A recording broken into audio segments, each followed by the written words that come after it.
I sold a couple of the Louis Vuitton Air Forces, but those were around like 8 to 10,000. I did business with someone for a couple of years, bought like 20, 30 pairs from them. Recently, boom, they just vanished on 100 people. Wow. With, whatever, 100K. I was probably selling 300 cases a week.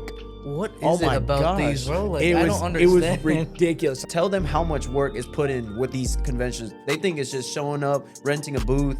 They don't understand that you have a U-Haul yourself, right? Again, like we talked about relationships over money in terms of, I'm buying 30 pairs. Are you going to let this guy pay $5 more, or are you going to stick to our word? Because a lot of flaking and a lot of bad business goes around the industry as well. Yeah. What's good, y'all? Welcome back to the third episode of the Pho Real Talk Podcast. Today, we got a former top 10 high school graduate, now a self-made entrepreneur, Mr. Arib Gowani. What's good, Arib? What's good? How y'all doing? We're good. We're good, man. Appreciate you for coming out. How you been? I've been good, man. It's been a while since high school, but went to college at UT, and now doing my own business. So yeah, glad to be here with y'all. Before we get into how you started sneaker reselling, I want to know, how did this journey start? Like, you went from being a sports management, right? Major to now a full-time sneaker reseller. How did that happen? So actually, when I first started college, I wanted to do sports medicine. So you were on the right track there. Switched to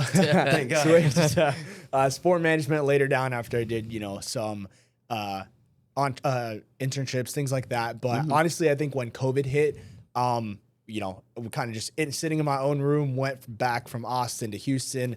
At home, had so much time because classes were online. It was just chill, And so my cousin and I, who I've been pretty close with growing up and stuff, we would just FaceTime all the time, and always we'd be like, let's try to make money. How do we make money? Like, we're just sitting at home chilling, like, instead of just doing stuff, playing games, like, trying to make money. And so obviously at that time in high school, I had, just a normal job, worked at Aquatouch, was like a swim instructor. So I probably had like 2,000 or 3,000 saved up from there, which is maybe like 10 pairs of shoes. So kind of started from there on my own, and then, grew to where we are now. Jeez. Hey, that's incredible. It is. So, man, who were your,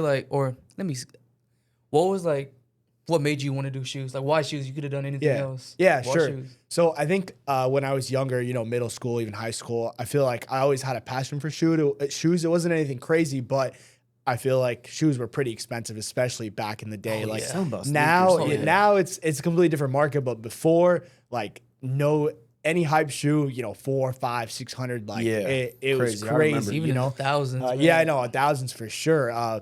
And so it was like I always wanted cool shoes, but I remember in middle school there was like this Nike Air Max I wanted, and like the retail was like 180, which is like normal. But I feel like my parents just weren't big about shoes. Like, why spend $200 on a shoe? Exactly, like they're traditional, just like mine. When you can go get like $50, $60 on a normal shoe, and so I feel like since then it was I kind of wanted something, my own collection. I kind of wanted shoes, and I felt like shoes was a way for me to kind of grow in terms of something that I liked. Like, express yourself? Yeah. It was something that I liked, something that, hey, if I make a couple hundred, I could treat myself here with something that I like. But it's also getting into that market where, hey, I kind of sell it. I can get some of my own, kind of do everything. So growing up, did you have any, like, role models or anybody you looked up to with the shoes, or you just... In terms of shoes, no. I feel like before I started selling, I wasn't like crazy about the hype. I just think I liked shoes in general. So I wouldn't even necessarily say I was too much into like the crazy hype models, like obviously the normal Jordans, but I wasn't really into all those like collabs that would go for thousands. Like at that point, like I just thought it was dumb. I was like, who's spending over $1,000 on a shoe? Even like who's spending 500? At that point it was like dumb to me. So I never really kind of got into the influencers, I guess back in the day, you could say. Right. Okay, I see. Kevin, I know you like sneakers too now. I'm retired, man, but yeah. What was your favorite shoes growing up? Damn. The shoe I could think off the top of my head was the Retro 3 Black Cement 3s. Jeez. Yeah, those are classics. That was my favorite shoes. What was your favorite shoes? Yeah. I think for me, so Grail for me has always been the Off-White UNC. Oh, yeah. That's, the ones? Yeah, the ones. Yeah. Have you ever done ones- that? Yeah, I do have a pair actually. I probably Come worn on them now. You 5 times. asking. My bad. Nah, I probably wore them like 5 times max. I have a decent amount of shoes in my collection, but it's just Okay. now it's transitioned to don't even wear those hype shoes. You anymore. mentioned that you only wore them 5 times, right? So do you Yeah. believe in saving your shoes, like not wearing them, just collecting them?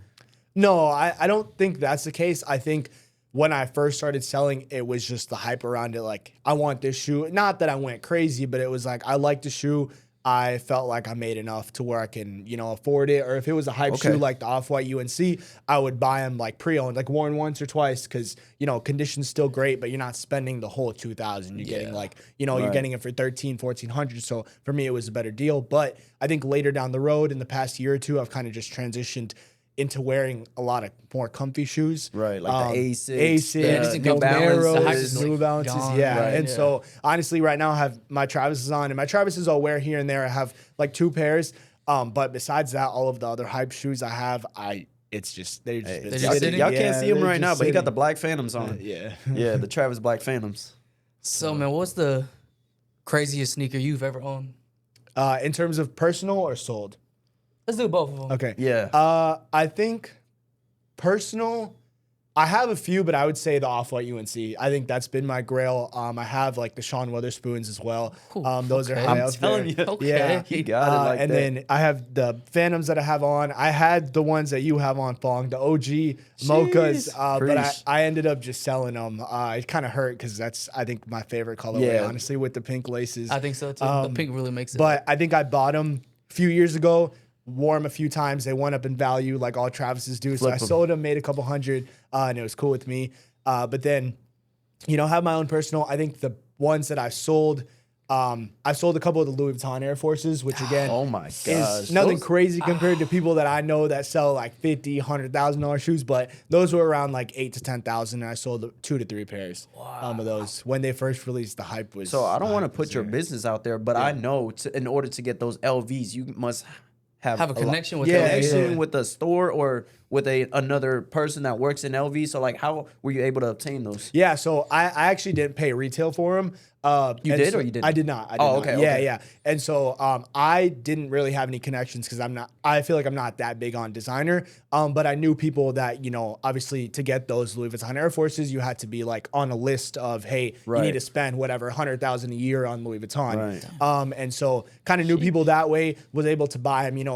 If I'm selling them for $8,000, again, we'll probably talk about it, I'm sure, later down, but margins aren't crazy. So even if I'm not need to pay retail, which is $3,000, even if I'm paying like $1,000 less and I'm flipping that, makes my margins, and it helps that person that got it for retail also make their money back. And Kevin, designers depreciate, bro. A lot, bro. They Crazy. depreciate like crazy. It's like a car, bro. Like, yeah, worse. bro, if you take it out the LV store, that's already like a couple thousands gone. Bro. Off the like, I'm talking about a little bit of dust. It's 2,000 gone. Not even that. It'll be still brand new in the box. Yeah. Take them out. Yeah, That's why I don't really wear designers. I'm not gonna lie. But yeah, what would you say is your favorite brand? Now that we're talking about designers and other brands, Does it just not shoes in general? we can do right? fashion and then shoes Okay. as well. I think for me, Kith, honestly. Shout out Kith. I'm wearing a Kith shirt right now. It's actually the only Kith shirt I own. Come on, man. But I really love Kith. I think their quality is great. Obviously, the prices are a little steep. I mean, it's not crazy compared to designer or other. Like, You could it's like a Supreme. Yeah, you could It's like compare a it hype to brand. Supreme. But I think the quality is great. They have, I think, good designs. I really like when I travel going to different kid stores because they always have different designs per city. So Yeah, for different example, collections. Yeah, so like this is I don't know if you can see it, but it's a New York we can see kid that. shirt. So whenever I try to travel, I always try to look. But again, I got to justify spending, $70 on a shirt for me. I just feel like sometimes it's not worth it. But I do love the company itself, what they do, and their designs. Okay. So what about the shoes? What are your favorite brand of shoes at the moment? At the moment, I mean, I want to say Nike, but I feel like that's just a cop-out answer because they just do so much, Yeah. I'd probably, let me see. The shoes I wear the most right now are New Balance. Oh yeah, they are comfy. And so I don't have I only have one pair, but they are comfy. But yeah, it's the protection pack, the rain clouds. It's a really, really nice shoe. It goes with like everything. You could dress them up a little bit if it's, you know, casual wear. Yeah. You could dress it down. And so I really like that. But besides the New Balance, the other thing that I was going to go with was the Vomero, which is also yeah, but that was Nike. So I just felt like Nike makes so many shoes. It's like you can't go wrong with anything Nike, you know. What about you? What's your favorite, you know, shoe brand right now? I'm not gonna lie, got to be the Asics. I got me a pair of Asics, and I was like, dude, I get the hype now. Yeah. Like, I don't want to be called a hype beast, but I'm not gonna lie, I'm a hype beast. Like, I didn't know Asics were like that for real. Nah, I thought they were only like meant for running, but they comfy, bro. They're very comfortable. Yeah, I had a pair of Asics, and I had a pair of Sauconys too. Okay. Those are both, you know, comfortable shoes. But now I'm on the Asic wave right now. Nike Vomeros. Yeah. Okay. I feel like that's kind of the realm that everybody's in right now. Yeah. So, speaking of hype beast, right? Were you ever a hype beast? I feel like every sneaker. Everybody got a little hype. I ain't gonna lie. I feel like every sneakerhead had the little hype beast face. I feel like now that you say that, yeah. Once I started, like before I started, no. Once I started, no. But I think when I got a couple years into, like a year or two into it, it was like I said, I kind of wanted those shoes. Like I wanted to collect. Yeah. I wanted to, you know, like I wouldn't say show off, but it was like, it felt good putting a good fit together, you know, and going out. And so it almost felt like FOMO. Like seeing everybody with a pair of Travis makes you want to go get them. You got to have them. Shoot, man. I need a pair, actually. I got you.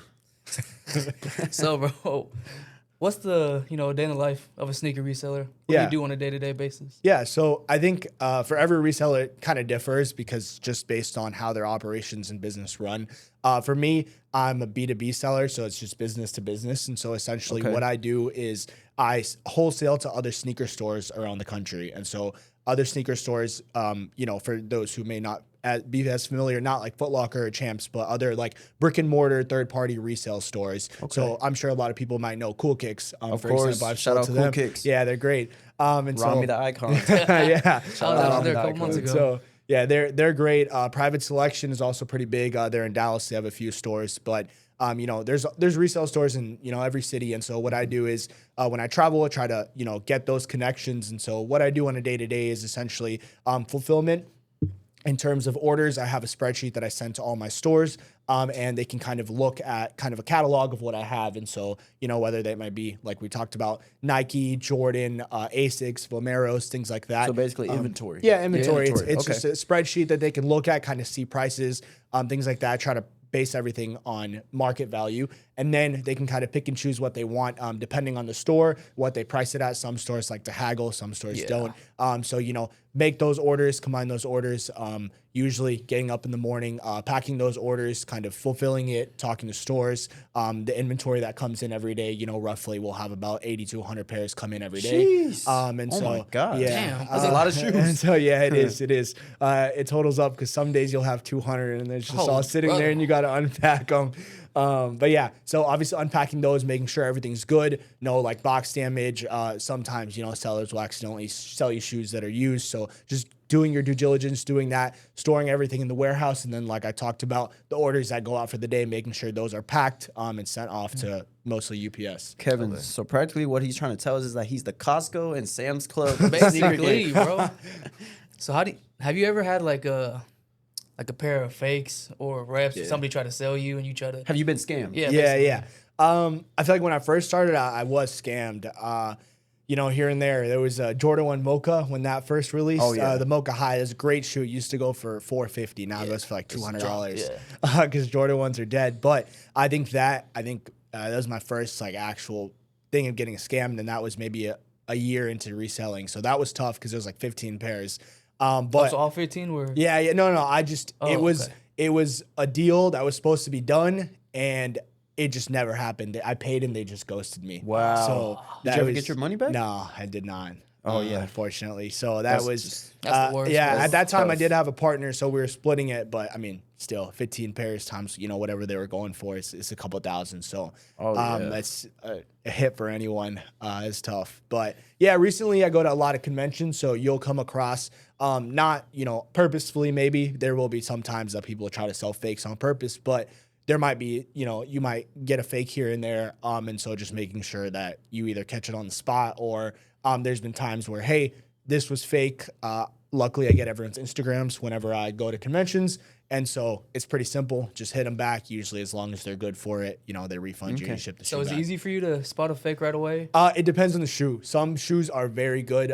If you've heard of like the legit checking apps, like Legit app or Check, those are even iffy on Travis's. And so they're like 50-50, honestly. And so you can't even trust the app. Yeah, it's tough. But because at the end of the day, it's through the app. So like you can just send pictures and then they need to look at the stitches, bro. It's gotten to the point where replicas are so good. So good. They might even be real, bro. So good. That's what I'm saying. It's crazy. And so sometimes they'll be like not able to authenticate or something because like you said, falling over pictures is just harder, So how does your team do it? Yeah, I mean, most of what I buy comes from people I trust. Right. And so for Travis specifically, I actually have a backdoor with the Travis team. And so for any Travis, no worries because, again, if I'm spending, $400 or $500 on a shoe and I'm buying 200 units, like, it's just risky to, like I'm not going to take a risk to, a couple of them might be fake. But for, the normal retros that are like 150, 200, either I have connections with retail stores. And so, like Foot Locker, it's just a backdoor, obviously all their product is from Nike. Or just resellers I know I've built a good relationship with that, hey, if there's any issues, I know I'm not worried I can get my money back. Right. So let's go back to the time where you were scammed, right? Yeah. What other obstacles have you faced as a reseller and how did you deal with that? Yeah. So obviously, scamming is a big thing. Even now, a big part of my selling and buying is through Facebook groups. And we see people that have been doing business for years and years and years just go bad. And they just... For example, I did business with someone for a couple of years, bought like 20, 30 pairs from them recently, a few months ago. Boom, they just vanished on 100 people. Wow. With, whatever, 100K or whatever it was. No way. And so it's just people that you trust. Recently this week, some dude in a Facebook group went bad for 250K. He scammed. At that point, it's crazy. He scammed like 100 people. Wow. And so nowadays it's hard to trust people. But when you build that relationship, that's kind of how it goes. In terms of other obstacles, I feel like buying the right inventory and knowing what price to buy it at and what price to sell it at. So knowing the market. Yeah, knowing the market. I think that's a huge thing because with someone like me with business to business operations, your margins aren't crazy. You're not making $50, $60 a shoe, So if you're buying a product and it dips by $20, $30, that's your profit right there. Oh, yeah. And so really knowing, I feel like that's something that I've learned a lot is now Jordan 1s have kind of died down, Dunks have died down. And so seeing what's trending in the market, buying those, knowing what to buy those at those prices, I feel like that is really a big thing for me. And that's something that I've definitely gotten better at. Okay. So what do you think the worst shoe of this decade was? I was going to say this year, but there was a lot. So I'm going to say the decade. Yeah, let's go at looks wise and then margin wise. Okay. Looks wise, I would say the big red boot, but Me too, bro. Wait, come on. but the yellow version with the with the Crocs ones. Okay. I mean the red ones are still bad. Well, you like the red ones? I think Go check out my Instagram. I'm not gonna talk too much. Just see the that's outfit that I crazy. put up. We talking about hype beast here. No, I ain't gonna lie. When I bought them, I was like, dude, what am I thinking? But like, they hard, bro. In my opinion, they hard. Dude, I'm not I gonna want the lie. black versions. I don't think they can fit on my leg, bro. I got like you a do. turkey. You do I don't have think I put those tree boots trunk on. legs. Yeah. But yeah, the yellow ones are because they got those Crocs are is terrible. Yeah. The red ones are, I guess, a little better. I think all of them. And then what was the second one? Worst margin. Like, which shoes depreciated the worst for you? Okay, I think that's tough because a lot of shoes like depreciated. Yeah, the pandas, panda dunks. Oh man. Oh yeah, those at one point it was like $140 to like $90. Yeah. I think honestly, there's a good amount. But pandas would definitely. I honestly think that might be it because at one point pandas were going for $350. Yeah. 350 and not like you would sell them here and there at 350. Nah, man, you could probably sell bulk, like whatever market price was. Market is probably like 330, 340. Add 20 on top, bang, 100 units gone. Now, oh man, now they're on sale at Dick's Sporting Goods for like $80. I think that cheapest I've ever paid for Pandas, which is hard to get, but I paid for grade school. I think I paid $15 for a few pairs. Yeah. How many pairs did you buy? But no, it wasn't crazy. It wasn't a big deal, but there was only like 5 or 10 Pandas. Okay, so you got like a deal. Yeah, it was a deal. Damn. But I think now the going rate for Pandas, I pay $40 to $45. That's still cheap. That's lunch. Insanely $15, cheap. that's lunch. Insanely cheap. Dude, So that's wow. from $350 to market on them even is $40, $50 if you're going off market value. Right. So yeah, that's still good. Crazy. But like under dunks too, any dunks that went triple pink dunks, a lot of girls like those. Oh yeah. It's just a pink dunk that used to go for $300. Now it's $100. So it's still a good mover. Okay, yeah. But the other thing is Jordan 1s. Like we talked about the mochas that would go for $400. Just any Jordan 1, I feel like just as depreciated. And Nike tries to pump them. Make OG colorways come back. The shattered backboards just released. Yeah. Those were $1,000+ shoe at one point, and now, I think I paid $130 wholesale. Yeah. So that's how much I paid. Yeah. What do you think about like the grade school releases, like you said? The general releases and stuff compared to back to the OG shoes. Oh yeah, like you talked about Black Cement. Yeah. That was. I think Nike's trying to bring back a lot of the hype. Like they brought back Black Cat 3s, A lot, like, Black Cement 3s, White Cement 3s. They got Black Cat 4s coming out this year, Gamma 11s. Yeah, they're trying to re-retro I think a lot. they're just trying to bring back that hype in terms of, hey, a lot of the old school people, that's what they loved, 10 years ago. Let's try to re-retro those, because a lot of those shoes now, you can't, they're hard to wear, or like they're starting to crumble, or you got to sole swap them. So it's like, hey, instead of paying that $700-800 for a Black Cat 4, let's re-retro for $200. Resell might be closer to $300, but it gives a lot of people, the normal Nike consumers, a chance to get those shoes that they might not be able to afford, or they're just harder to come by nowadays. Yeah. But it's the theory that OG shoes had a better quality than the ones that are released.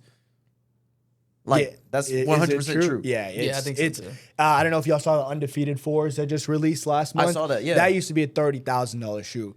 Yeah, and now it goes for $300. But I think I've had a decent amount of pairs, but every single pair has some sort of flaw. It's just the Nike quality has just decreased so much. Obviously, it's going to be different when it's a $30,000 shoe versus $300, but like I've seen a lot of people that actually wear their shoes complaining like, hey, I hit on sneakers, there's marks there's glue stains, there's marks everywhere. Like I don't even want the shoe because I'm still paid $250 for it. It's not like I got it for $100, Yeah. So it's like a lot of people starting to complain about Nike quality, and it differs per shoe, but you've definitely seen it go down drastically.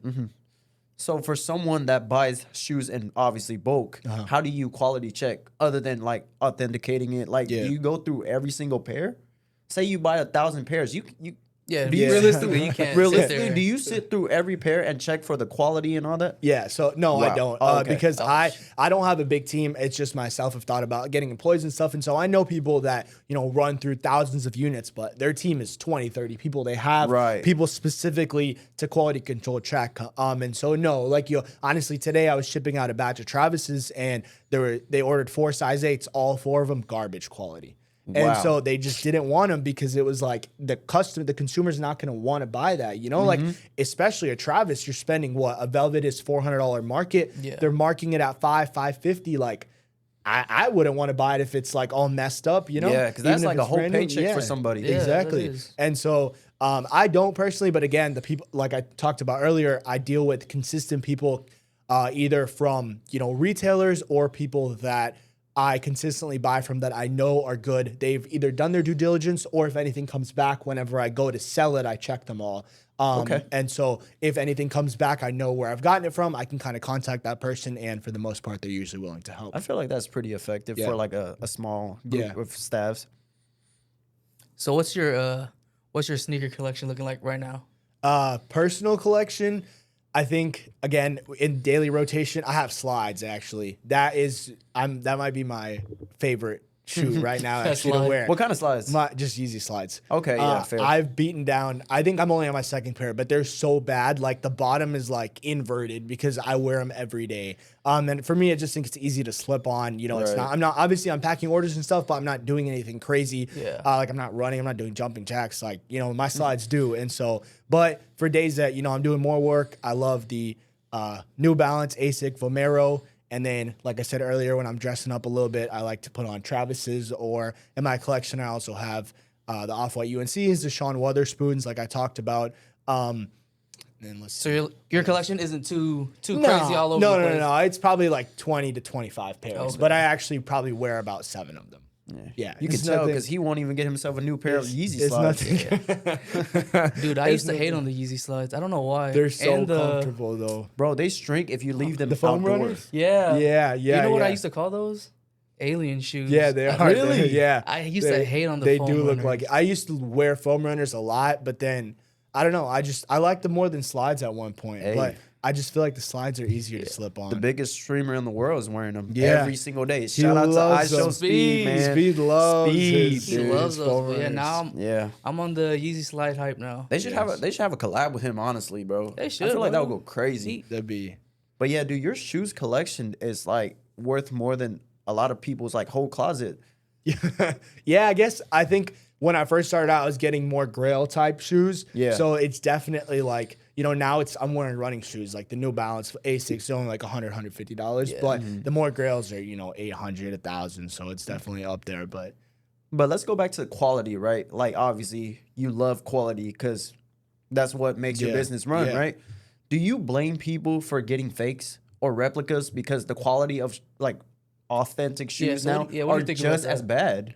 yeah, that's a good question. I think it depends on the person. Obviously there's people that are selling fakes knowingly. And so that's obviously Yeah, that's not wrong. right. That's morally wrong. Yeah, but if it's just somebody that I know that, just slipped up, like, hey, they just bought it on accident, they couldn't tell, because, some shoes are hard to check, like we talked about earlier. It depends on the shoe, but honestly, some of them are, like, there might be someone who's bought so many of those shoes that they still might not be able to tell. That happens with me, too. I have to get a second opinion all the time.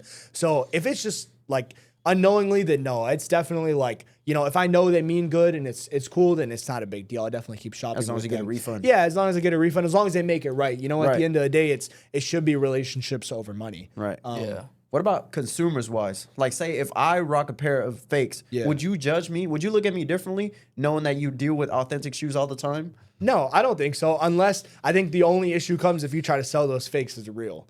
Or if I told you they were real. If like people try to stunt, like, I mean, it don't really matter to me, but it's like, come on, man. Like, got a you pair of don't need to do all $100,000 that. If it's fake, just say they're fake. Yeah. Okay. But I mean, there have been people that are like, yo, like these are fake, but I just like them, so I wanted to get them. And I feel like that's respect. Like the Travis SB Dunk, like a lot of people, there's just so many fakes of those, but nobody wants to spend $1,500 on a pair of shoes like, that they people don't like, like that, yeah. Like they want the $200 range. So it's like, I respect that. You don't want to spend that much. You're just, I don't know. I mean, it is a little like hype beastie, you could say. She's got to fake it till you make it. Yeah. Man. But what is the line? Where do you draw the line? Because I feel like a pair of fake SBs, Travis, is not the same as you wearing a pair of fake Air Nike Mags. Air Mags. Yeah. Okay. Yeah. That's no. Is that OD? That's OD. I mean, that's like, come on, man. It's like what, $20,000? Yeah, shoe? or like a pair of Yeezy Red Octobers. Yeah. I don't think that's.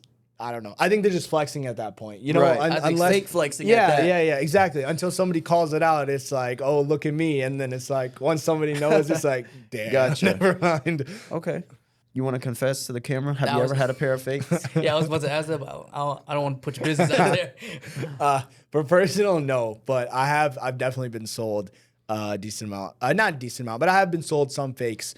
And it's just, It's part of the business. oh yeah, Part of always the make it business. right Have when you? you're moving that many hundreds. A pair of thousands fakes? units. Fakes, revs. I got a couple reps. I'm not even gonna lie, but I tell people, but these are real. Yeah, but I'm not gonna lie, y'all. Y'all shouldn't be spending $2,000-$3,000 Yeah, just to step on the ground, bro. Yeah. To me, that's just not right. I feel like one pairs is good, but like if you have like 10, 20s, and like you live off of like, Check to check. Yeah, You shouldn't be spending your whole yeah, paycheck. you gotta get your priorities right, bro. But yeah, speaking of priorities, right? What are your priorities as a reseller? Yeah. So just in terms of the business. In terms of your life, just say your life. Like, say, do you have money over sneakers, friends, family? Yeah. No, definitely not. So I think for me, business-wise, relationships come first. Obviously you have stores that spend a lot with you every week. And so, obviously money's good, but if you're doing, a $10,000, $15,000 deal and you're a little bit off, it's like, giving them that $100, $200 discount where, you don't, it's not like it's going a little under what you want to or covering shipping for them. I feel like that goes a long way because it's just building those relationships. There's people that, order, I don't know, like 20, 30. My biggest order that I've ever had is like $80K at a time. So it's like building those relationships and having those people come back because it's like, I know they own stores. I know they own 3 to 4, 5 stores. I know they're trying to get more stores. So it's like you giving them that $100 or a couple $100 off. If they come back again and spend $10,000 with you in one order next week, it makes that money back and a lot more. And so for me, I think, relationships are definitely a big thing in terms of the sneaker game. And I think that's what's allowed me to grow. And in life in general, I think, money, it's good. Obviously, everyone needs it, but I definitely not towards the top of my priorities. I think my family, my faith, people like friends that I would say I know are good friends, close friends to me, people that I can trust and rely on, obviously my girlfriend, like things like that in terms of making sure that, I'm good, trying to be a better person myself in terms of like my health and stuff. I think that's, really big for me as well. Okay. So what did your family think about you when you first started reselling? Because I know how parents are when you're reselling shoes. Especially Asian parents. No, for sure. So again, like I talked about earlier, I started when I was in college. And so during that time, it was like, you're still studying, obviously finished college. But during college, it was like, yeah, you're still studying, you could do this while you're studying. And then after you're going to get a job, it's like, yeah, for sure. You're just yapping your way through. Yeah, just yapping away. And so but then obviously it got bigger, like during my senior year of college. And after I graduated, it really allowed me to kind of make more time, step more into it. And so obviously I was still looking for jobs. But I feel like the job market's definitely gotten a little rough. Yeah. And so, for me, I was still looking, not like that I didn't want a job, but it was also opportunity for me in terms of, seeing, hey, where am I at right now? What do I think I can grow to versus getting a job in terms of, a salary, what I'm making right now versus what I would make at a job. Obviously, I could definitely do both, but, it's definitely hard, I assume, having a 9 to 5 and, running a different business in terms of, I don't know, the one thing I thought about was just shipping orders, packing orders. UPS closes at a certain time, obviously. And so I would have to, if I did get a job, I would have to get employees and stuff. But, my dad didn't like it at all. He was like, he was obviously cool with me like selling shoes on the side. But I feel like that was, the biggest thing was just keeping it on the side. And so then later down, I feel like they definitely like talked to me a few times in terms of, hey, what are your plans? And I definitely was like looking for, a full-time job. It's not like I wasn't, but was just trying to pursue where this took me. And so, so far it's been good. Not gonna lie, bro. If I was your dad, I would have let you do whatever, bro. Because look, I've been around you for so long, bro. Like we went to the same high school. Yeah. Shout out Klein Collins, by the way. Yes, sir. Dude, you were top 10 in your class. It's not like you were just like goofing around, this and that. You graduated what, rank 7, if I remember correctly? Yeah. Ooh, okay. A lot of scholarships. Yeah. Went to UT, a prestigious school in Texas at that. Dude, I would have let you do whatever, bro. Yeah, but I think it's also, the traditional mindset, and I'm sure y'all have. Yeah, I'm sure y'all have experienced that. But I think it's just like, obviously, my dad came from, Pakistan, and it was like, back there, it's like, obviously they don't really know, but it's all work. You don't really see like, and so when you're coming here, it's like, okay, you need to get a corporate job. You need to have a salary-based job, to make sure that you're set for, whatever, like if you build a family later down the road. And so I definitely understand and I completely respect that. Traditional values. Can't really blame them. But I think for me, it was obviously not like that was not important, and respecting my dad definitely is also important. But I think just seeing what was best for me in terms of later down the road, and I feel like I'm able to scale. And even now, even if I still don't do shoes for very long, or if I transition to something else while also doing shoes, I feel like there's I can use it as a stepping stone to other things. So does he still support you? Does he support you now? It's not that he never supported me. After them M's in the bank? I wouldn't say it wasn't like, they always supported me. Like they always helped me out. Even honestly, when I was in college, I would have half my inventory there and half my inventory in Houston. And so there would be days where like I would have orders. Obviously it wasn't as crazy as it is now, but I would have orders where I would need certain things shipped. And like, come on, he's not gonna know what like a Jordan 1 low is, right? So like, I would have to stay on FaceTime with him and like make sure, you know, at that time I still had everything at home because it wasn't that much stuff. And so I had to make sure, like, hey, make sure this is the right shoe, you know, pack it all, make sure it goes on the right label and stuff. And so the support was always there. It's not that there wasn't support, but I feel like there, you know, there's definitely been more understanding recently. Okay, that's good. Yeah, it's good to hear that, you know. So if you had your own kids, right? And when you have your own kids, like, would you allow your kids to do what you do now? I think I definitely would support them like my dad did. It's not like I wouldn't support them, but I would probably see if there's a way to do, I don't know, if there's something that can be done with less labor.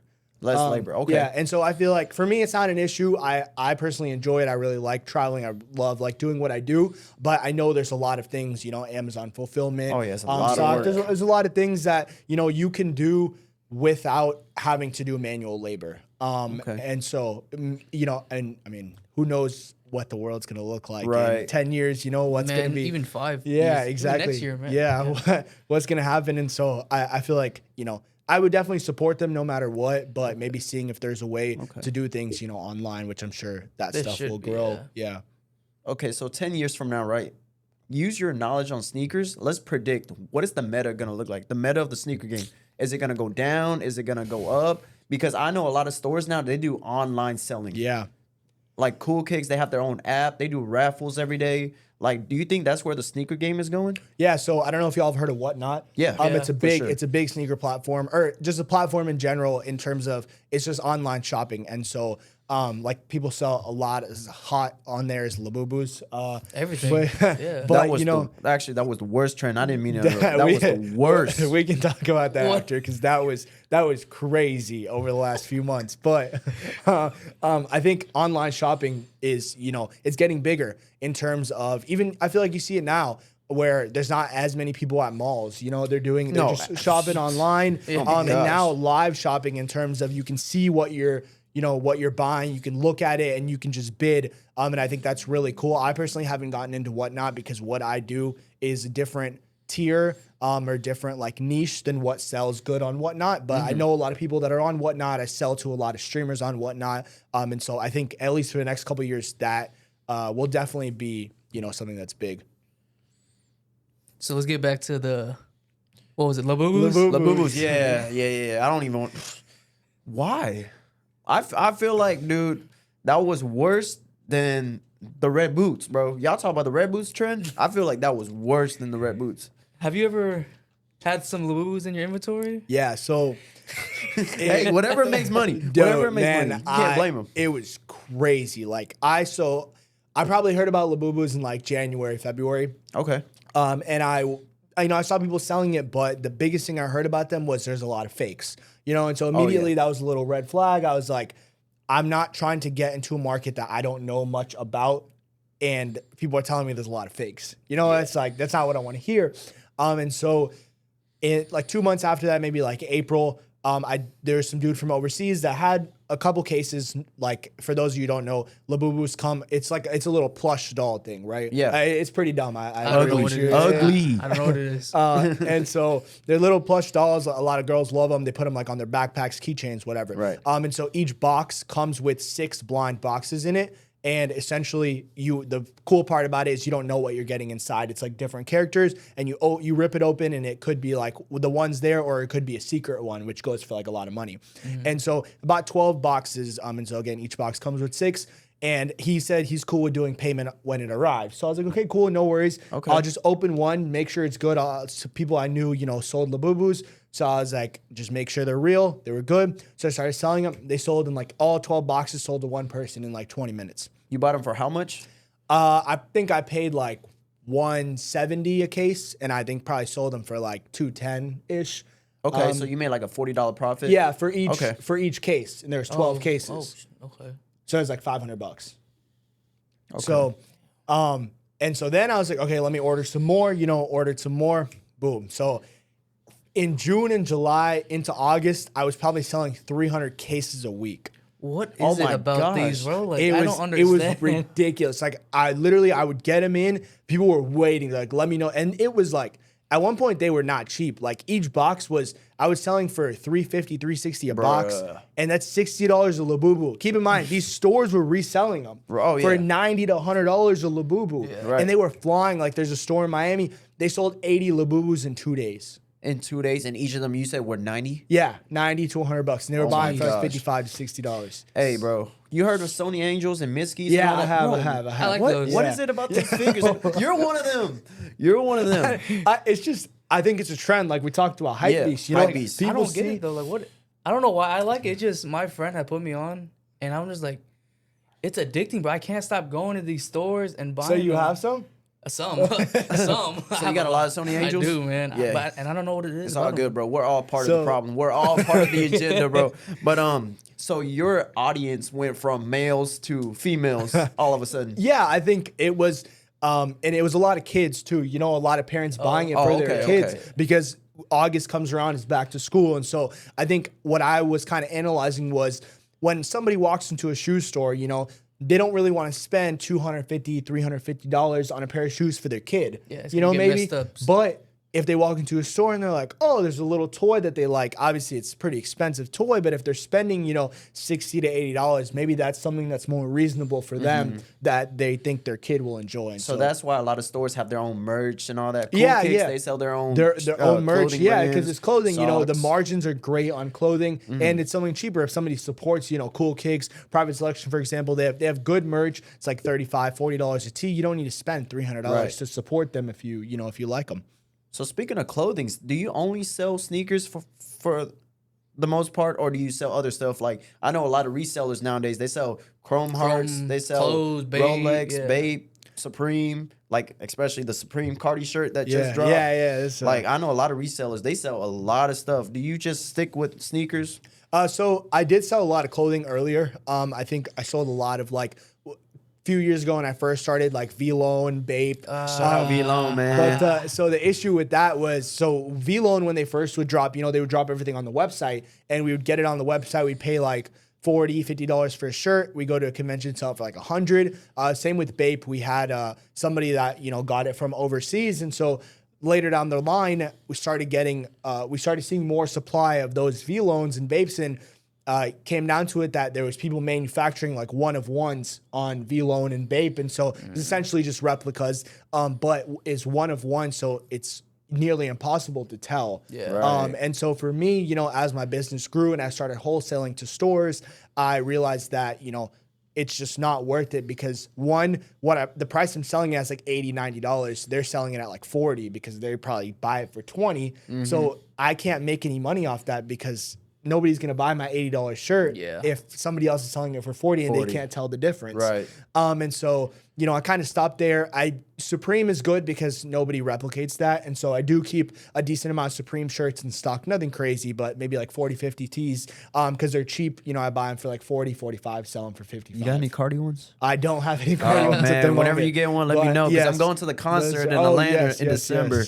So I'm excited. I need me one, man. So have you moved up to all like the Chrome Heart, the Gallery, Louis X Supreme, all that? A whole lot of cough syrup. So you see brands like that. I personally haven't. Chrome Hearts I sell here and there, but nothing crazy. I know there's a lot of people that sell lots of Chrome, but again, it's just getting into the market and finding the market in terms of who needs it, supply and demand. You know, who needs it and what you can pay so that you can make your margin. And something like Chrome is not cheap at all. No. I wanted a jacket, dude. Yeah. You got to sell an arm and a leg, but more than that. I got to sell a liver and I feel like Houston is really not the place for like stuff like that. I feel like New York, LA, and Miami. Atlanta too is pretty big on designer stuff. Those places are, you know, a lot of stores carry more of those high-end, you know, I know stores in Atlanta, there's a couple stores that, you know, just focus on high-end designer, like Rick Owens, things like that, that are, you know, it's expensive, but that's what their clientele wants. And so I think it just depends, city by city varies, and that's why I also keep a lot of product, because a store from Miami versus a store in, I don't know, let's just say Oregon, they can sell two completely different things, but with that variety of inventory that allows different people to come and shop. Gotcha. So do you still go to the sneaker conventions and everything? Yeah. So I still go to SneakerCon, Got Soul. Usually, they have a couple a month. I try to go to about 2 a month. Usually I travel to every couple of weeks. And so it just depends. But yeah, something I still do. For those that want to tap into the sneaker game and tell them how much work is put in with these conventions. They think it's just showing up, renting a booth. They don't understand that you have a U-Haul yourself, right? We actually have a freight guy that drives everything for us. Damn. Yeah, I'm telling you. And so otherwise that wouldn't be possible. But yeah, conventions, if you're going to sell, honestly, it's great in terms of things that you want to sell if your prices are priced fairly, or things you're trying to liquidate. Because there's obviously resellers that go. There's the normal audience that comes from that city.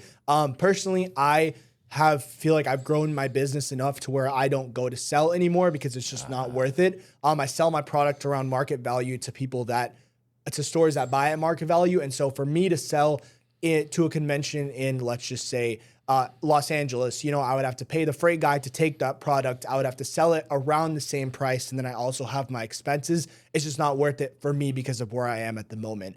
And so I only go to buy at the moment because for me, I'm buying at, maybe 10 to 12% under market value. So I'm still paying pretty fair for somebody that wants to sell their things. And I do also buy from a lot of resellers, like I mentioned earlier. But again, I also have to worry about the cost of shipping it back and making sure I make the margins, And so it really depends on where you are. When I first started, I loved going to shows. I would, wake up at 3, 4 a.m. from Austin and drive to Dallas and then come back again at night just to sell, whatever, 30, 40, 50 shoes. And so it just depends on where you are in your reselling journey. But, there's definitely margins to be made at shows. Oh, for sure. Agreed.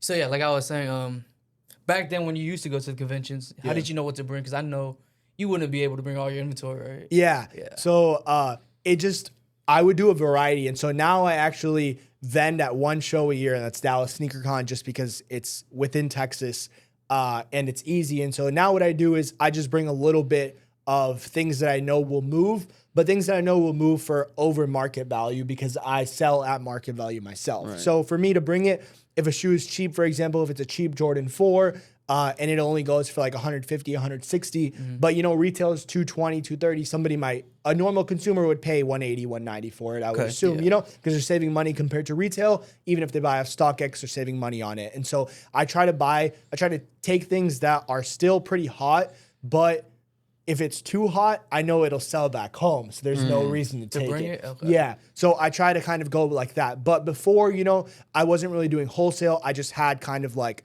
1 or 2 pairs of a shoe. And so for me, I would just kind of bring whatever I, thought was good. I mean, when I first started, I only had like 10 shoes and then got up to like 50, 60, 100. So at that point, I could still take everything. Yeah. Okay. So if I'm not mistaken, there were celebrities at the Dallas one, right? The Dallas SneakerCon? There's always celebrities. I think Dallas SneakerCon, Big X The Plug was there. Johnny Dang. Johnny Dang was there. Last year, Soulja Boy came. Okay. And so, they always try to bring out people just from those cities to promote. Atlanta always goes crazy. They had like Duke Dennis, Lil Yachty, Kai. And so they always try to bring people, also to get people from that city to come out and obviously show love to the celebrities. So has any celebrity shopped at your booth, DoubleAHype booth? So actually the first SneakerCon I vended at was SneakerCon Dallas. Okay. During the first show back after COVID, crazy SneakerCon. Nothing's ever gonna beat that SneakerCon. But Kyler Murray came to my booth. Kyler Murray. Yeah, how tall was he? He was shorter than me. What? Yeah. What are they saying he is? He's like 5'10", I think. I mean, he's Korean, so I can see it. But I mean, he's tall for an Asian. And so he came to my booth. And I was like, this guy looks so familiar. And then finally, it took me a couple seconds, but I was like, and so he tried to buy some undefeated Kobe's off me. And market was like 750, 800. I was like, I'll give it to you for like whatever, like 600. But he wanted to pay like 450. I was like, so he didn't end up shopping? Yeah, he didn't. No celebrity discount? And so I tried. I gave him like $200. Hey, come on, Kyler Murray, bro. Was he in the lead then? Yeah, he was, right? Yeah. Come on. Shame on you, Kyler. You could have paid $600. And so, but I've had people recently shop with me, like people that I know that know celebrities. They kind of just fulfill an order through me. Small world. And so go straight to them. Like last year, I sold like Amari Cooper, Malik Neighbors. What? Malik going crazy. There was right now. one other person, but not with pretty bad. They got Jackson Dart now, so maybe we'll see some difference. But Yeah, it's pretty cool. Just, shopping with, obviously it's like, it's not really me direct to them, but it's just cool that, I know Malik's going to wear my shoes sooner or later. So Yeah, that's what's up, man. So, dope. Obviously we're talking about sneaker con, sneaker conventions and all that. It's a lot of work, right? Yeah. So if you could choose another career path, would you? To replace shoes, no. Okay. But I had been looking into, different avenues in terms of branching out. But I think the thing with my business right now is it's definitely not automated, but I have, like I said, people that shop with me weekly. And so for me to kind of, just delete that and put it to the side, you could say it's like, why would I lose out on that money? You know? Right. And so if let's just say I were to start something else and I decrease my stock by like 50%, 60%, and I only keep the hot, shoes, I could definitely still sell maybe 100 pairs a week, and so even, let's just say, even if I'm making $10 a shoe, that's pretty good income just off the side of just a rolling business without doing much work. So I don't think I would necessarily fully replace it. Yeah, if I was making that much money, I wouldn't stop either. On me, I wouldn't. But I don't want to get too personal, but are you a millionaire yet? If not, how close are you? Yeah, I would say no. I mean, I wish, but I feel like my path, obviously I started with, 2000, grew this by myself. I could probably see myself, what is it, end of 2025? I would say if I am on this path and I'm able to keep growing, maybe within, the next 3 years. So you're close. Yeah, it's not, I would say. just reselling. Hey, we're behind, Kevin. I know. We're behind, I dog. know. Hey, you're never behind though. There's always, you can always, today's the day to start. And for sure, you can never be behind. It's just you and your journey. You want to start sneaker reselling? No, I'm playing. Maybe not in this market. Maybe when it gets a little better. Not in this It's market. time to find something else, man. Sneaker. Yes. But do you have any other hobbies outside of reselling sneakers or sneakers? Yeah, let's talk about Arib. Not making money, right? Just in general. Yeah, just any other hobbies. Okay. So I love playing tennis. I've been playing tennis since I was like 9. So I still play tennis for a couple times a week. Basketball obviously is great. We have by our prayer space, we have our own center, which is basically it has a couple basketball courts, volleyball courts, and it's personally just for our community. And so that's really cool. We'll try to go 1 or 2 times a week to hoop there with, all our boys. You could say there's people younger, people older, but it's just nice to, see people, faces that go hoop with them. Recently, this is as of a few weeks ago, I started running again. So training with one of my childhood friends to run a half marathon in a couple months. So just really trying to, do more things. Obviously love traveling in terms of with a business or, just in general. But I feel like going to conventions, obviously you got to go a day later. So always just exploring the city. I think that's something cool. Just exploring new places but just, trying to be a better person in terms of staying fit, healthy, things like that. All right. That's okay. So what you're doing takes a lot of time, and obviously you have a lot of hobbies. Where does family and girlfriend fit in? Yeah, sure. I feel like everyone can always have more time in the day. There's 24 hours, but it's somehow never enough. If you were to bump it up to 26, it would still never be enough. So I think it's making time for the things that you like and having priorities straight. So, whether that's spending time with my parents or my brother, just making time fit, my brother plays tennis, trying to go to his tennis matches just because I have that flexibility of having my own business. Right. Obviously he's not playing at 10 p.m. He's playing, in the afternoon, but just trying to go support. In terms of, my girlfriend, she's in med school in Galveston, which is still an hour and a half away. Okay. And so, going there, obviously she's busy herself, but making time to, go there. It's not like I'm going for a week, but just going for a day, 2 days and just, spending time with her, quality time, I think, is just making sure that priorities are straight. I feel like it's always tough. Yeah, there's a saying, man. If he wanted to, he would. Yeah. Girls love that saying. And he does. Yeah, he does. He for sure does, man. Try to.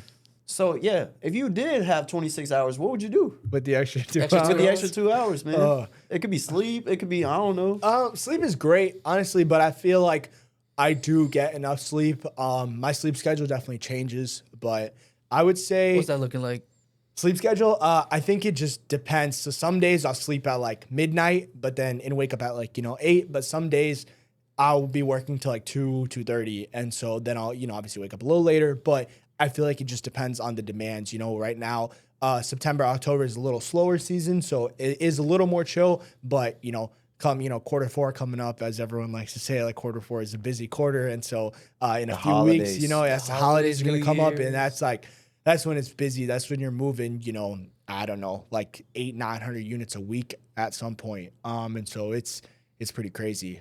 So for someone that's looking for a job for the busy holidays, you know what I'm saying? Are you looking to hire, or do you just do it with your partner? Yeah, actually, I don't have a partner anymore, so it's just me. What? Yeah, but no, for the holidays, I feel like I could definitely use an employee, just more in terms of the actual, I would say, labor, packing orders, making sure everything's good. But again, I think why I've been kind of hesitant is just making sure that you're finding someone that you can rely that much inventory and trust. Yeah, and trust on. Just because there's been instances I know at sneaker stores, employees stealing, and obviously, I mean, there's definitely good people out there. Not there isn't, but it's just sometimes people just take advantage of you. So I agree. Greed is the root of all evil, my friend. Yes, man. But would you like to speak on how you and your partner, which is your cousin, right? Yeah, my cousin. How he's no longer your partner? Yeah, was there like a personal reason behind that? Or? Nah, not a personal reason. At least I don't think so. But I know we're still cool. He moved to Dallas now, so whenever I go to Dallas, I'll definitely hang out with him and stuff. And so no, he has his family business. Not sure if y'all know Culver's. It's not too big here. Yeah, the burger spot. It's not too big in Texas, but in the Midwest it goes crazy. He's from Chicago, and so you could say like how popular Cane's is here. I'd say Cane's pretty popular here. Oh no, right? It's pretty popular. Yeah, that's how Culver's is. It's a nice fast food restaurant. You could say. Good. And so his dad obviously has those. They have a couple locations, and so once he kind of graduated from college, because he's a little older than me, he just felt like which rightfully so, it just made more sense for him to kind of take over the family business. Okay. And so I feel like that also definitely made sense for him and keep growing that, and so that kind of left me, but I also feel like that allowed me to grow myself as well. Okay. So how do you deal with all this, doing it yourself? Like, where's the motivation coming from? Yeah. I feel like the motivation is, just to keep getting better day by day. Obviously when you first start, you're not going to see that progress in a day or a month or even a year. We lost a lot of money in the first year because we were just buying like not random stuff, but stuff that we thought was good at a good price point. And so you lose money and you learn, at the end of the day, like the only way to learn is through your own failures and, making sure that once you do something wrong, you kind of adjust it and just keep going. And so even now, there'll be things that I buy that the market goes down on. And it's like, I just know that, hey, sometimes it's okay to sell that shoe for a couple dollars less, either break even, take that cut, and just keep pushing. And so I think it's just trying to be a better version of myself every day and making sure that, as people say, just get 1% better every day. Just keep pushing. So for all the people who want to start reselling sneakers or clothes, whatever it is, what are some words of wisdom that you want to give to them? Yeah, I think, just kind of what I previously talked about. I think just figuring out what exactly you want to do, whether that's shoes or clothes, I would definitely start in one avenue. Figure out, what your market is, what your consumers like. I feel like for a lot of people, they just trend towards cheaper items. There's people that I know that sell only grails, so only items that are $1,000, $10,000, $20,000. And so figuring out what your needs are for your consumers, and then finding out how the market works with that product. So just kind of seeing, I would just dabble in a little bit, buy a few pairs, see how that works. Everyone has a different business model. And so for me, business to business is what works. Some people just sell to consumer. They sell for higher rates and make higher margins, but they sell less quantity. And so figuring out, who your customer is, what they want, and then kind of going from there.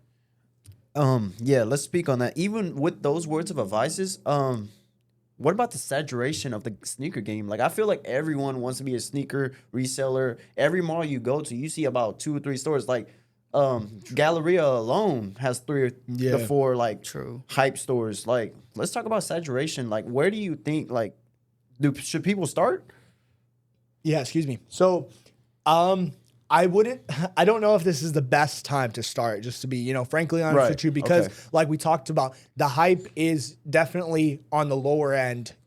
There's not crazy hype, which means that not everyone wants every shoe, or a lot of shoes are going for under retail value, you know? So in terms of the margins and the hype, it's not there. And so that's why when I talk about finding your market, a lot of what I buy, a lot of shoes I buy for under retail, but I also sell for under retail. Okay. And so that way the people, like the stores that you're selling, they can maybe sell at retail or over, you know, if it's not sitting at a Foot Locker, So that they can sell, make profits. so that they can make the profit. Yeah. And so I think, you know, obviously there's been better times to start, but if you can kind of figure out what will sell for you at what margin, you can kind of see, hey, I can buy this ASIC, you know, that retails at, let's just say the Kayanos retail at 160. You know, sometimes I buy those for 100. I'm selling them for 120, 125. Stores mark them up for 180, 200. You know, retail after taxes, 175. So it's like a normal consumer, if that's retail, they're not going to hesitate to pay 180. Yeah. So it just kind of depends. But yeah, you have seen a lot of a saturation, like you said, in malls, a lot of stores even closing down because their business model might not be running as good as it was a couple of years ago when people had those stimulus checks, when people had money flying in. You know, now it's like people don't want, like we talked about the Labubus, people would rather spend $60 on that for their kid than $200. And so it's just kind of the downfall and making sure that, you know, like we talked about, the cheaper shoes, the dad shoes, that's kind of what's in store. And so going with the market trends. Yeah. Well, I know a lot of people compare the sneaker game, the sneaker industry, into like a game of coin flip, right? We never know what's going to be hype and what's going to die down. Do you, as a reseller, do you get all the insights, like say like stock? Yeah. Like you know what might go up in price and what might depreciate? Like do you have insiders? Yeah. And so I definitely have people, you know, that are like, yeah, this is what I think. There's a lot of people that I talk to on a daily basis that are resellers that, you know, I've actually had like, now I have personal relationships with, like I consider them good friends, you know, just because of like the business we've done, you know, we talk about things more than shoes. And so it's always good to just ask other people. Obviously stock, like you said, is a big thing, making sure that, hey, you know, Travis's obviously stock is a lot lower than a normal general release. And so, you know, that price is going to stay high. But usually for the most part, early pairs are now at its peak. And so you do sell a good amount of early pairs whenever you get it from the boutiques.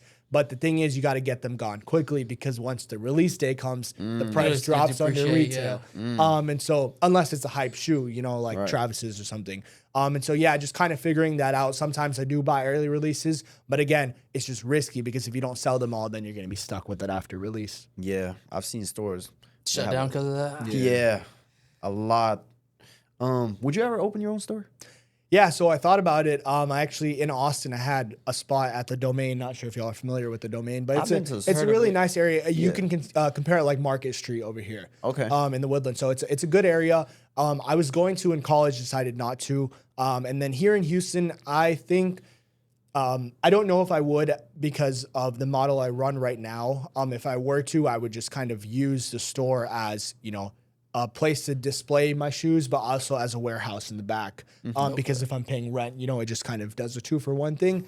But again, I feel like the market right now, there's definitely a lot of money to be made. But in this economy, I don't know if I would, and I also don't know if I would open it in Houston. Yeah. I feel like there's definitely a lot of sneaker stores in Houston. Some of them are good. A lot of them also aren't very good just in terms of what they do in their business model. Right. But I also feel like there is more of a market in other cities in Texas. Yeah, I feel like if you had a place where you didn't have to pay as much rent or rent free, I feel like that would work. But I wouldn't suggest opening your own store. Yeah, I just, again, like in malls, it's very high at the moment. Yeah. And if I were to open one up, I wouldn't want one in just like a random location. I feel like if I were to open up a store, I would want to go all out on it. Yeah. You know, like I would want to make it look nice. I would like want, a busy area. Yeah, I would want organic foot traffic. And so if I'm doing something, I want to make sure I'm doing it 100%. I don't just want to like. And you see, when you go shop at sneaker stores, it's not just shoes. They got what's it, Bear Bricks? Yeah, they got Bear Bricks. They got a bunch of Supreme, especially the closet. The closet because you want to display that aesthetic, like, you know. Yeah, not just shoes and clothes. Yeah, like the sneakers industry, like they obviously attract like the hype beast audience, right? Beast, so when you go in there,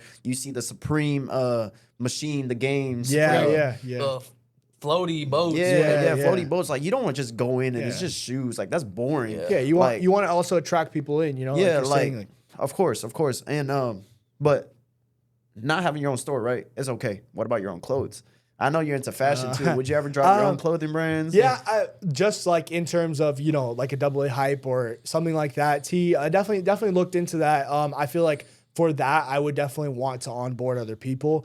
For the team, you know, like I don't know if there's like a social media person or a design person, just to get creative with that and drop that. I feel like it would be someone that can do good marketing to drop that. You would need models, but I mean, that's easy to find, right? Yeah, I don't think that's too hard. Yeah, you can just get your friends, get Kevin. Kevin's a model. Come on, man, hit me up, man. Yeah. So let's just say you have your $2,000 from when you first started off.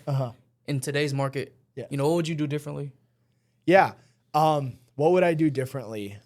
I think I would talk to more people that are that have success in the sneaker game, and I would kind of see. Obviously, you don't. When I first started it, I wouldn't necessarily say I knew everything that was trending at that time. You know, it was Jordan 1 highs that were trending and dunks, and that's when, you know, Pandas were 350 and Mochas were 450, and so it's obviously different market now. Now it's a lot of Jordan 4s, but I feel like before I kind of invested a lot of my money, I would talk to more people and kind of figure out, hey, what exactly do you do? What works for you? And how can what advice would you give me, essentially? Okay. I feel like because I had a partner at that time, we would bounce ideas off each other, which is obviously great, but you know, we didn't have as much intel as somebody that had been selling shoes for a year or two, or even more than that. They had the experience. Yeah, exactly. Just talking to people that, you know what they're doing and kind of investing based on that, and maybe investing a little at a time so you can kind of dabble and then go towards it more. So speaking of reaching out to people, right? Not everyone will give you the secret sauce, right? Yeah, for sure. So I'm sure you've ran into people that gatekeep a lot. Yeah. And how did you deal with that? Like, obviously, a lot of people they want to see you do good, but they don't want to see you do better than them. I know you've heard that quote. And it's true. Yeah, I mean, there's a lot of jealousy. You know, I feel like in the market, in any market, but you know, in sneakers, it's like. Yeah, you definitely do see competition in terms of like, yeah, you know, people like to see you win, but then it's like when other stores start doing good or like, you know, other people that start doing good, then, you know, they close them off. It's like, you know, it definitely shouldn't be like that. But sorry, what was the initial question? The initial question is, how do you deal with people that won't give you advices, or like, do you just ignore them, like not friends with them anymore? No, I mean, I don't like, to me, it's, you know, I don't want to have bad blood with anyone, you know? And so just like, even if I personally don't necessarily like this person, I'm not going to, you know, say anything bad or do anything bad towards them. I think it's just like better to just, you know, move on. Or like, if you see them at conventions, you know, it's just like, yo, it's good, you know, but it's not necessary to, you know, talk to them for minutes or, you know, a while, versus like somebody that I know that I'll see here and there, or somebody, you know, a good friend from a different state that I see. It's like, you know, I'm good to, like, I know you're genuine with me, you know, so it's like, I'll keep it real with you. Do you have bad blood with anyone, Kevin? I try not to. I don't know if they have bad blood with me, but, you know, I try not to. Yeah, bro. I wouldn't. I don't know if I have like public enemies, but I might have secret enemies. Yeah, I don't know. So yeah, have you ever had like a bad experience with another booth at like conventions? Yeah, I think in terms of buying, there's always there's always this one thing. So essentially, if you're going and looking at items, right, you're usually not looking for everything at the whole table. Right. But if you're there before someone, it's like, it's kind of like, okay, like I kind of had first dibs at, you know, what am I looking at? And so there's people that, you know, will just go up and be like, yo, how much is this? But it's like, bro, like, I just talked to him about this price, but like you weren't here, so you wouldn't know, you know? Or it's like, oh, I'll pay more. Gotcha. You know, but it's like, bro, we just locked in a deal. And so it's just like, yeah, and obviously they're going to take the that's more obviously higher on the price. buyer. Again, like we talked about relationships over money in terms of, yo, I'm buying 30 pairs. Are you going to let this guy pay $5 more, or are you going to stick to our word? Because a lot of flaking and a lot of bad business goes around the industry as well. Yeah. And so I think that's one thing I always try to do is like, yo, I just make sure if somebody else is there, I just try to be respectful. You know, it's like, yeah, it sucks. They took that deal, but it's like, now maybe that seller will work with me more. So I'm sure you've gotten side eyes. You've gotten like cussed at. Yeah. Man. Yeah, there's a lot that goes into conventions, man. So like, so do you walk around whenever you're at conventions? Because I know you have to be at your booth at all times, so you kind of miss out on all the funds and stuff. Yeah, so like I said, I don't go to sell anymore. So essentially at SneakerCon, what I do is usually I try to split a table with someone that's selling, so I only have to pay half, or I just have a table for buying. And so essentially, usually a lot of the buying is done in the morning because that's like when vendors are setting up before the public comes in, try to get as many bulk deals as I can. So I don't try to pick out one by one. I try to see, hey, which tables have stacks that I can go to buy like 50, 60, 100 pairs at a time. And then that makes it really easy for me because then I have sizes 8 through 13 of a shoe, and the stores love that. They don't want like size 7.5, size 10.5, and size 12 because that's not what's good for them. Yeah, they need the whole size range. Yeah, exactly. And so that's what works. And so, usually from 7 a.m. to 7 p.m., I'm just walking around trying to find deals the whole day. Man, hey, look, me and my girl share the same shoe size. We just found this out like a couple days ago. What the hell? But look, bro, I don't know how, but I can fit into her Crocs.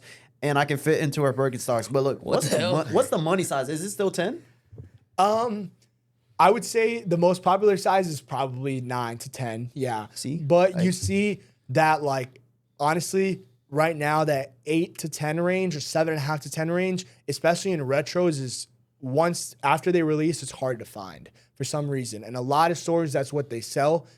Obviously, based on demographic, it depends. Bro. But that 8 to 10 range is like money for a lot of stores. And so once they run out of their shoes, it's hard to, restock. It ain't money for the consumers though, bro. Because that's what usually costs more because we got so many people with the same size. Yeah, and so as those, shoes get worn, the prices of those sizes just keeps going up. I hated that, bro. So what's the end goal for your business? Yeah. I think the end goal, is to obviously keep doing what I'm doing, scale if possible. But I think over the next couple of years, definitely use sneakers as a stepping stone to something else, whether it may be, real estate or stocks or, doing something else. Obviously, alongside this still, like I talked about earlier, I think I would still keep this to a certain level just because I feel like it doesn't make sense to completely stop with the automation that I have. But I definitely want to go into, other things and kind of branch out into different avenues. Okay. But you'll always keep it as a side hustle, right? Reselling sneakers? Yeah, I think I will. I mean, maybe later down the road when I have a family and it's the just love like, for the game is too strong. After he has that family, it's just, I don't know. It's just whatever, whatever the road takes me down. All right, Reed, before I let you go, man, before we let you go, I got 3 rapid fire questions for you. Sure. You ready? Yeah. First question, dream vacation. Dream vacation. Oh, I would say to Switzerland, but I've done that already. So maybe like somewhere very tropical, Turks and Caicos. Okay. Ooh, let's go. Biggest buyout and biggest sellout. Biggest sellout was 90,000 at once, and then biggest buyout probably like 60,000 just at once. But if it's within a sneaker con, then like probably 100K in a day. Okay. Favorite athlete of all time. Favorite athlete. Oh man.